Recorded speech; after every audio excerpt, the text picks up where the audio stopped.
అన్నదాతలకు సంకల్ప దీక్ష ముగించుకున్న మహిళలకు సన్మానం చేసిన జొన్నలగడ్డ షిరిడి సాయిబాబా ఆలయ కమిటీ ఆర్గనైజర్.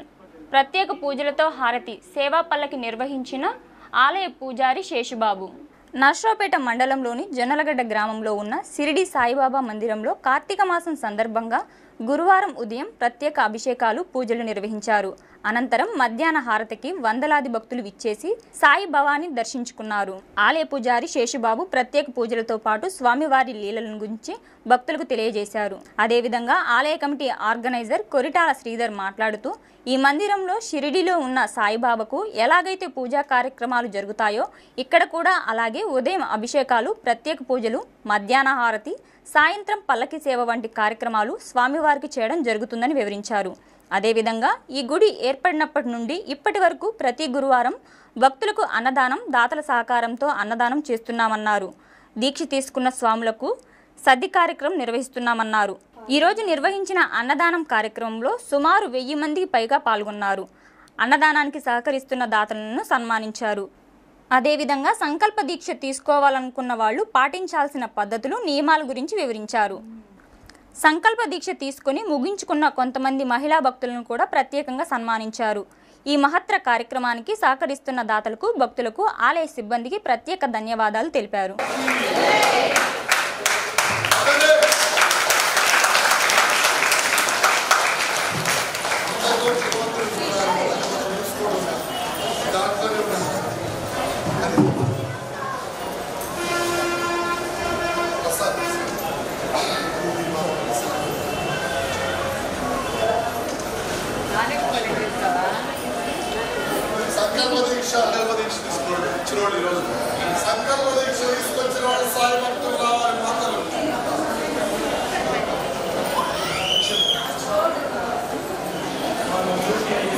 ఈరోజు సంకల్ప దీక్ష ముగించుకొని తీసుకొచ్చిన వారు ఇక్కడ రావాలి.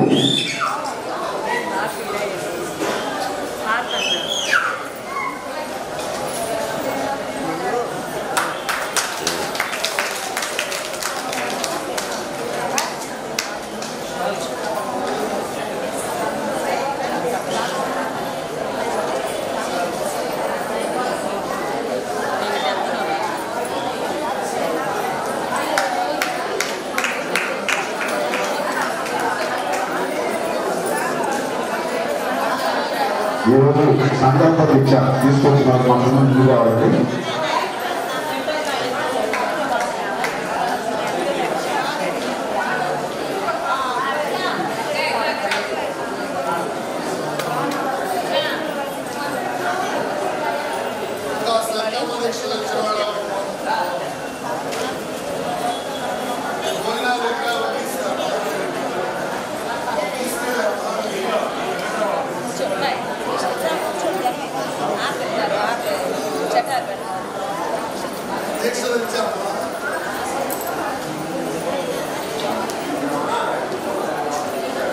స్వామి, ఈ దీక్ష తెచ్చిన వాళ్ళు ఒకసారి ఇక్కడ రావాలండి.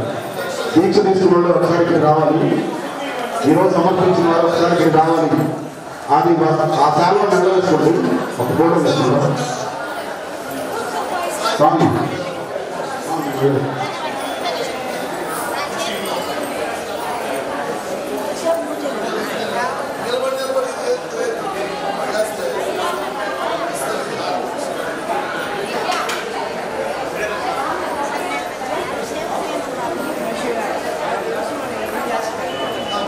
మీ పూజా మందిరంలో రోజు పూజ చేస్తారు కాబట్టి మీ పూజా మందిరంలో ఉంచుకొని బాబావారి విభూతి ధరించి దీపారాధన చేసిన తర్వాత ఈ అష్టోత్తర శతనామాలు 108 నామాలు ఉంటాయి.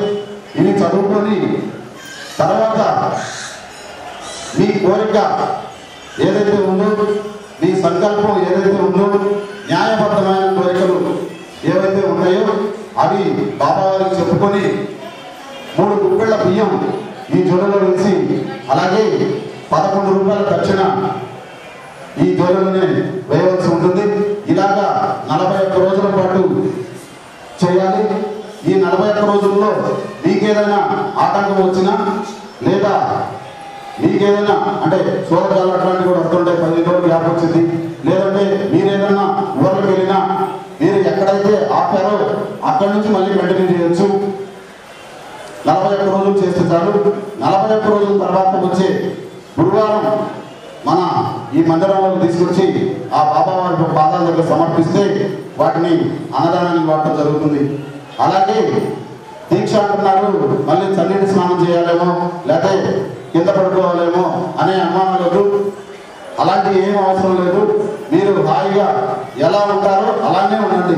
కాకపోతే మీరు పూజ చేసేటప్పుడు ఆ బాబావారి నామస్మరణ చేసుకొని ఈ జోలలో 3 గుప్పెళ్ళ బియ్యం అలాగే 11 రూపాయల దక్షిణ వేసి 41 రోజుల పాటు మీరు ఈ సంకల్ప దీక్ష అనేది ఒక కోరిక అనేది కోరుకొని ఆ బాబావారి వేడుకో చెప్పండి, తొందరగానే తీరుస్తారు. ఎందుకంటే ఎందుకు చెప్తున్నా అంటే ఇంత కాన్ఫిడెంట్గా మన మందిరంలోకి ఇప్పటికీ 600-700 మంది దాకా ఈ సంకల్ప దీక్ష తీసుకున్నారు.